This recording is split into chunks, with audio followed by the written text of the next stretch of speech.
আসসালামু আলাইকুম। আমি মিফতাহুল ইসলাম মাহিম। আজকে আপনাদের সাথে কথা বলবো বাংলাদেশ পুলিশ বাহিনী নিয়ে, যারা জনগণের বন্ধু। আসলেই কি জনগণের বন্ধু? চলেন একটু ইতিহাসটা দেখে আসি।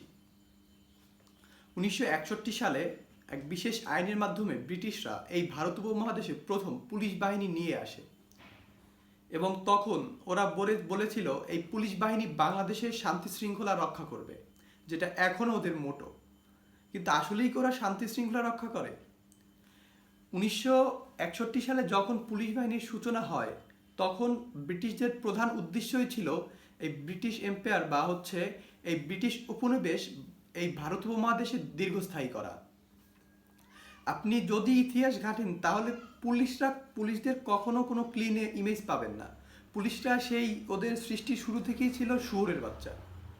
অ্যান্ড ওরা এতটা নিকৃষ্ট বা এত জঘন্য এই বাহিনী, ভারত উপমহাদেশে যে কয়টা বিদ্রোহ হয়েছে এই ব্রিটিশ শাসনামলে, কিংবা যত বাঙালিদের আন্দোলন, প্রত্যেকটা আন্দোলনে এই পুলিশ বাহিনী বাঙালিদের বিরোধিতা করছে।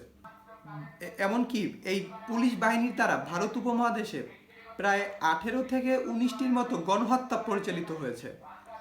এবং এই সব কিছু শুনে আপনার মনে হতে পারে যে যেহেতু ব্রিটিশদের তৈরি করা এই পুলিশ বাহিনী, কিংবা তখন ব্রিটিশ শাসন আমল ছিল, তখন বোধহয় এই পুলিশের বেশিরভাগ ছিল আপনার ভারতীয় ছাড়া অথবা ইংল্যান্ডের। তবে আসল ব্যাপার এরকম না।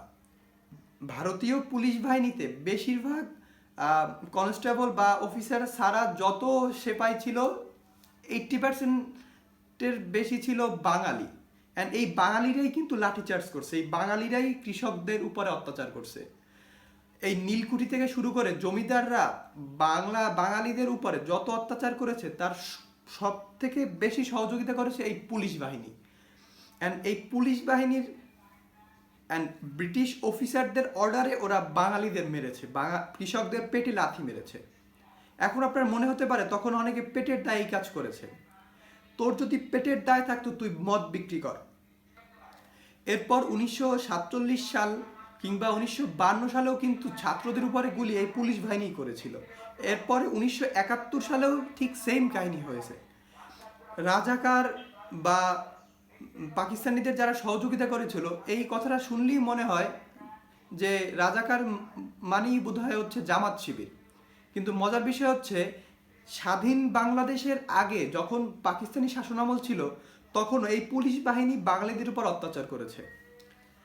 এমনকি পাকিস্তানিরা যে আমাদের উপর অত্যাচার করেছে আমরা শুধু শুনতে পাই, দেখি নাই। কিন্তু পাকিস্তানি লোক কি আমাদের উপরে এসে আমাদের উপরে মারধর করছে, আমাদের অধিকার কায়রে নিছে? আমাদের লোক ছিল, সরকারি চাকরিজীবী যারা ছিল, বিশেষ করে পুলিশ। এই পুলিশ সৃষ্টির শুরু থেকেই ছিল এমসি। অ্যান্ড এই এমসিরা এখন পর্যন্ত ভালো হয় নাই, সামনে ভালো হওয়ার কোনো আশাও নাই। 1971 সালের পরও যত সরকার আসছে এরশাদ স্বৈরাচারী, শেখ হাসিনা স্বৈরাচার। তো ভাই স্বৈরাচার কি, সে কি করছে? তুই তার অর্ডার কেন শুনছস? স্বৈরাচারের অর্ডার শুনে এই পুলিশ গুম খুন করছে, মানুষের হত্যা করছে, মানুষের উপরে মারধর করছে। অ্যান্ড এই পুলিশ বাহিনী ওরা সরকারের অর্ডার মানুক, সরকারের অন্যায় আদেশ ওইটা মানতে পারে, কিন্তু যেটা ওদের কর্তব্য সেইটা ওরা কখনো করে না। আপনি জানেন, একটা চোর ধরলে কালকে ছেড়ে দেয়, একটা ডাকাত ধরলে 7 দিন পর ছেড়ে দেয় টাকা খেয়ে। আবার যদি আপনি মাদকের কথা বলেন, মাদক ডিলার ধরে কি করবে? টাকা খায়, ছেড়ে দেয়। আবার এমনও হয় নির্জন রাস্তা বা নির্জন জায়গায় মানুষের পকেটে মাদক ঢুকিয়ে ওরা ধরিয়ে দেয়। অ্যান্ড হচ্ছে ট্রাফিক পুলিশরা, আমার মনে হয় যে ওদের মতো স্যাসরা অসভ্য জানোয়ার অন্য কেউ হইতে পারে না। ওরা দেখবেন যে এসআই বা এএসআই এরা করে কি, সার্জন যেটা বলে আর কি, ওরা রাস্তার পাশে দাঁড়ায়, ওরা মেইন স্ট্যান্ডে দাঁড়ায়, একটু দূরে দাঁড়ায়, বাইক থামায়, যদি লাইসেন্স না পায় ওর কাছ থেকে টাকা নেয়, ঘুষ নেয়। ওই টাকা ও একটা পুলিশ, আপনি দেখবেন একটা ওসির বাড়ি থাকে, গাড়ি থাকে, টাকা পায় কই? ও বেতন কয় টাকা পায়? ও মানুষের টাকা মারে, ও মানুষের টাকা মাইরে তারপর এই সব কিছু করে। সো এই পুলিশ বাহিনী, ওদের নিয়ে কথা যত কম বলা যায় ততই ভালো। কারণ ওদের মতো অসভ্য নিকৃষ্ট বস্তু এই বাংলাদেশে আর নাই অন্তত পক্ষে। এইসব কথা বলার কারণ হচ্ছে এই যে ইউনূস সরকার আছে, মনে হইতে পারে খুব ভালো। একে তো ইউনূস পশ্চিমাদের ডার্লিং চাইল্ড, এরপরে এই যে এত আন্দোলন চলতেছে, প্রত্যেকটা আন্দোলনে দেখবেন এই পুলিশ বাহিনী, এই প্রত্যেকটা আন্দোলন সংগ্রামে পুলিশ বাহিনীর নামটা আসবেই কুত্তর বাচ্চা হিসাবে। ওরা আন্দোলনকারীদের উপরে হামলা করে, ওই আন্দোলনকে অন্যায়ভাবে থামানোর জন্য যা করা দরকার সরকার সবটুকু করায় পুলিশ বাহিনী দিয়া। এই 5ই আগস্টের পর অনেক শুনছিলাম এই পোশাক পরিবর্তন করবে, হ্যাং করবে, ত্যাং করবে, বাল করছে, আবার কিচ্ছু করে নাই, কোনো পরিবর্তন হবে না। এই পুলিশ বাহিনী এইরকমই জানোয়ার থাকবে, সামনেও জানোয়ারের মতো কাজ করবে। অ্যান্ড এইটা মানে সিস্টেম চেঞ্জ করা ছাড়া পরিবর্তন করা সম্ভব না।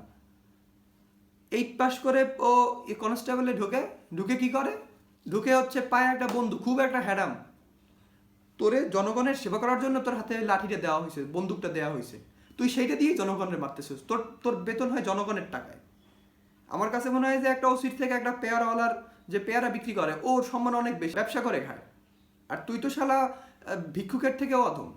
কনস্টেবল বা এসআইতে যখন নিয়োগ হয় ওইখানেও ঘুষ দেওয়া লাগে। এমনকি বলবেন যে হ্যাঁ এখন ঘুষ লাগে না, যোগ্যতা চাকরি হয়, তো লুলা খোরা কাউরে চাকরি পেতে দেখছেন? ভাই ঘুষ ছাড়া পুলিশ চাকরি খুব টাফ, খুব টাফ মানে খুবই টাফ। তো যদি 5 লাখ টাকা ঘুষ দেয়, ওর তো অবশ্যই টার্গেট থাকবে যে আরও কিছু আর্ন করবে। ও 5 লাখ দিলে 10 লাখ ওখান থেকে আর্ন করবে।